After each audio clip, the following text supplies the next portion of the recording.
Super Sunday came down to two rebuilt contenders and one number nobody had officially reached, 4-1. Avidrone put its lead and final helicopter on the line at 4.05. MTech launched at 4.04 with the clock and batteries working against it. MacGyver crashed, rebuilt on the pad, and lifted an even heavier load just to prove a point. Xtreme Aerial turned a turbine sprint into the day's only new official score. Then DARPA ended flight operations by unleashing interceptor drones before revealing the winners and checks. Here is how the final day was decided.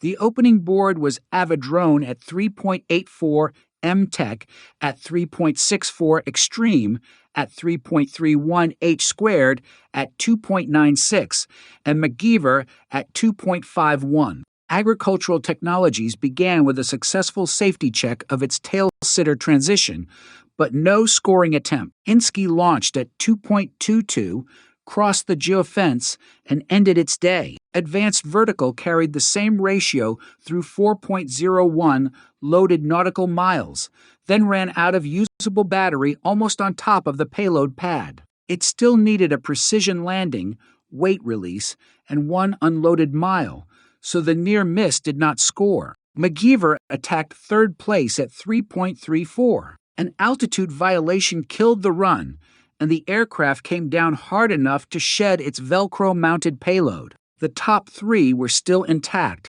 but Xtreme was already preparing an answer. Xtreme Aerial's 8-pound, 23-horsepower turbine helicopter took the long route to a small but crucial gain. It accelerated to 40 miles per hour, completed 4 loaded miles, dropped the payload, and finished the unloaded lap with fuel nearly spent.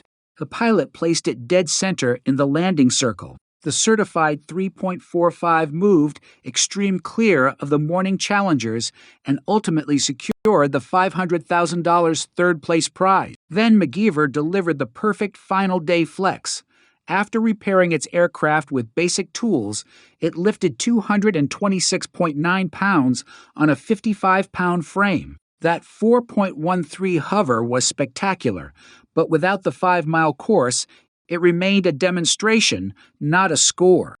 The second window put both leaders on the edge. Avidrone warmed up the belt drive, loaded to 4.05, and launched for the full first-place prize. Seconds into the climb, the tail rotor belt slipped again. The helicopter spun out and crashed, leaving its existing 3.84 safely on the board, but ending its last attempt. MTech had one more shot with a 29.6-pound aircraft carrying 119.4 pounds. At 4.04, it tore down the lane above 30 miles per hour, while a visible wobble grew at every turn. The aircraft reached roughly 2.99 nautical miles in just over 9 minutes. Then power faded, and it descended short of the payload stop. It was the deepest 4-1 run of the day, but an incomplete course meant MTech stayed at 3.64. The final window still had one clean way to change the podium. Capstone airlift loaded to a projected 3.48, enough to take Xtreme's place on the podium. The aircraft climbed more than 100 feet above the 200-foot ceiling and drifted across an adjacent lane. Range safety terminated the attempt before half a nautical mile, and Xtreme could finally breathe. Elsewhere, Happy Hellfire kept working on its vertical to horizontal transition, but it had never passed the safety flight needed to make a scoring run. E-Material's inflatable frame had been aimed at 4-1, yet technical issues kept it grounded when the opportunity arrived.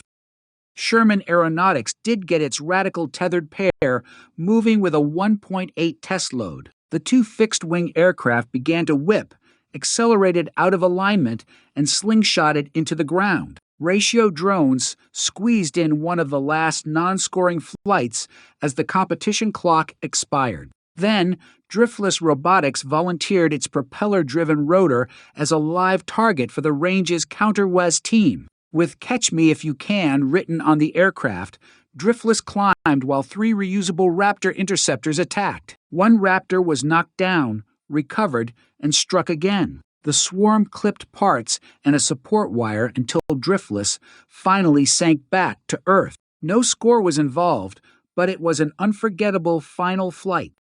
The closing ceremony rewarded more than the leaderboard. The University of Maryland Autonomous Micro-Air Vehicle Team won $500,000 for the most revolutionary aerodynamic design. Its aircraft blended a tri-rotor with a propeller-driven rotor and could transition between modes. Portal Aircraft Company won the $500,000 Powertrain Award for using turbine exhaust to drive rotors without conventional shafts and linkages. Defentex took $500,000 for the most production-ready design. Its light, string-braced aircraft had attempted the competition's most extreme ratios before breaking on the previous day. DARPA also announced a separate $15 million small business follow-on program with 10 planned awards of $1.5 million.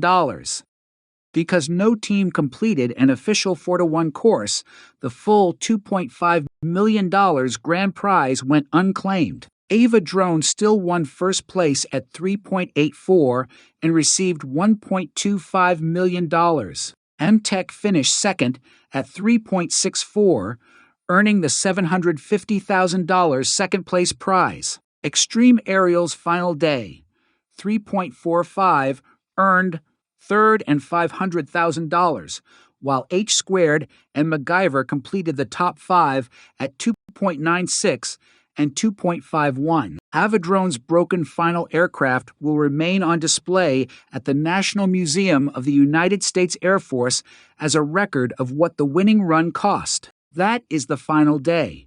2 fearless shots at 4-to-1, 1 decisive score, and a challenge that ended with the limits visibly moved.